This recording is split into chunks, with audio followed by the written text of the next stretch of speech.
জাহাঙ্গীরনগর বিশ্ববিদ্যালয়ের কেন্দ্রীয় শিক্ষার্থী সংসদ জাকসু নির্বাচন আগামীকাল বৃহস্পতিবার। ক্যাম্পাস জুড়ে তাই উৎসবের আমেজ। নির্বাচন কমিশনের তথ্য অনুযায়ী সকাল ৯টা থেকে শুরু হয়ে ভোট গ্রহণ চলবে বিকেল ৫টা পর্যন্ত। নিরাপত্তার স্বার্থে বুথগুলোর পাশে যুক্ত করা হয়েছে অতিরিক্ত সিসিটিভি ক্যামেরা। এছাড়া নির্বাচনের দিন তাৎক্ষণিক অভিযোগ নিষ্পত্তিতেও গঠন করা হয়েছে বিশেষ কমিটি। শেষ নিরাপত্তার স্বার্থে যাদের ছাত্রত্ব শেষ হয়েছে তাদের হল ত্যাগের নির্দেশ দিয়েছে বিশ্ববিদ্যালয় প্রশাসন। আমাদের কিছু কিছু বিষয় কনসার্নিং, যেমন আসলে সার্বিক নিরাপত্তা বিশ্ববিদ্যালয় প্রশাসন কিভাবে নিয়ন্ত্রণ করছে বা মেনটেন করছে, এবং বিশ্ববিদ্যালয়গুলোতে আমাদের সাবেক ছাত্ররা আছে, যেটা হচ্ছে অনেকের কাছে কনসার্নিং। কিন্তু আমি বিশ্বাস করি যে বিশ্ববিদ্যালয়ে যেসব সাবেক ছাত্র ভাইরা আছে তারা এই নির্বাচন অনুষ্ঠিত হতে সহযোগিতা করবেন, বরং এই নির্বাচনে কোনো বাধা হয়ে দাঁড়াবেন না। প্রার্থী হিসেবে এখন পর্যন্ত আমার কাছে মনে হচ্ছে নির্বাচনের পরিস্থিতি ভালো। আমাদের বেশ কিছু আশঙ্কা ছিল নির্বাচনের শুরু থেকেই, সেখানে ছোটোখাটো কিছু ঘটনা ঘটেছে, যেমন প্রার্থিতা বাতিল হয়ে যাওয়া কারো, কিংবা বহিরাগত প্রবেশ ক্যাম্পাসে, এই জাতীয় ছোটোখাটো ঘটনা ছিল। কিন্তু সেরকম এমন বড় কিছু ঘটেনি বা শঙ্কার জায়গা যেগুলো ছিল সেখান থেকে যে নির্বাচনে বাধাগ্রস্ত হবে।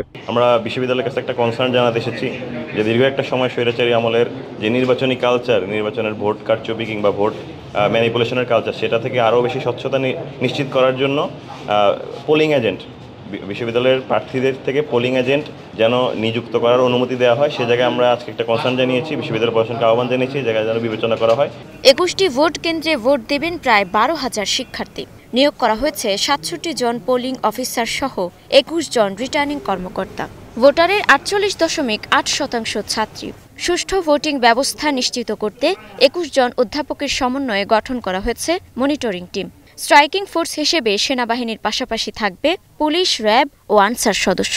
আমরা কিন্তু আসলে কিছু সংখ্যাও লক্ষ্য করছি, কারণ আসলেই আমরা দেখতে পাচ্ছি কিছু বিশেষ গোষ্ঠী রয়েছে যারা কিন্তু আসলেই এই নির্বাচনকে বানচাল করার জন্য বিভিন্ন ধরনের প্রক্রিয়া অবলম্বন করে আসছে, এবং নির্বাচন কমিশন কিন্তু আমাদের কিছু কিছু কাজে আসলেই কিন্তু আসলে তাদের অথর্বের মতো পরিচয় দিয়েছে।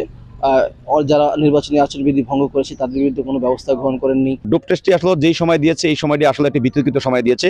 আমরা প্রশাসনকে বলেছিলাম যদি ডোপ টেস্ট করা লাগে তাহলে যখন একজন প্রার্থী হওয়ার জন্য নমিনেশন পেপার সংগ্রহ করেছে তারপর থেকে কিন্তু ডোপ টেস্ট করা দরকার ছিল, এবং ডোপ টেস্টে যদি কোনো প্রার্থী রেজাল্ট পজিটিভ আসে সে সকল প্রার্থীদেরকে বাদ দিয়ে চূড়ান্ত একটি প্রার্থী তালিকা ঘোষণা করলে এটা আমাদের সকলের জন্য খুব ভালো হতো। কিন্তু নির্বাচনের ঠিক 2 দিন আগে এসে কারো অনশনের প্রেক্ষিতে যেই সময় ডোপ টেস্টটি দিয়েছে, আসলে এটা আমাদের সকলকেই মনে একটা প্রশ্ন সৃষ্টি করেছে।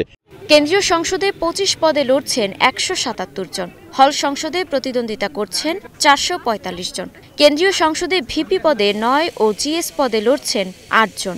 জাকসু নির্বাচনের মধ্য দিয়ে আমরা আমাদের আসলে প্রতিনিধি খুঁজে পাবো, এবং এই জায়গায় আমরা আশা করি যে যারা যোগ্য নেতৃত্ব, যারা ছাত্রদের পক্ষে কথা বলবে, যারা ছাত্রদের হয়ে কাজ করবে, ছাত্রদের শিক্ষা, গবেষণা, সংস্কৃতি, সার্বিকভাবে যেখানে ছাত্রদের উন্নতি হবে তথা দেশের অবদানে আমরা কাজে আসতে পারবো। আমাদের এই বিশ্ববিদ্যালয়গুলোকে বলা হয় চেতনার বাতিঘর, সেই জায়গা থেকে একটা বিশ্ববিদ্যালয়ের পূর্ণাঙ্গ পরিবেশ ফিরে আসবে সেই প্রত্যাশাই আসলে রাখি। হলে একটি মিটিংয়ে যেখানে ৬০০ থেকে ১,০০০ শিক্ষার্থী রয়েছে, সেখানে শিক্ষার্থী আসছে ১০ থেকে ১২ জন।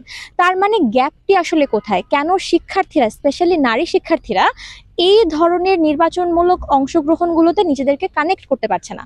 এই কানেকশনের জায়গাটিতে প্রভোস্ট থেকে শুরু করে প্রশাসন, নির্বাচন কমিশন, প্রত্যেকটি মানুষের কাজ করার সুযোগ ছিল এবং জায়গা ছিল, যে দাবিটা আমরা জানিয়ে এসেছি।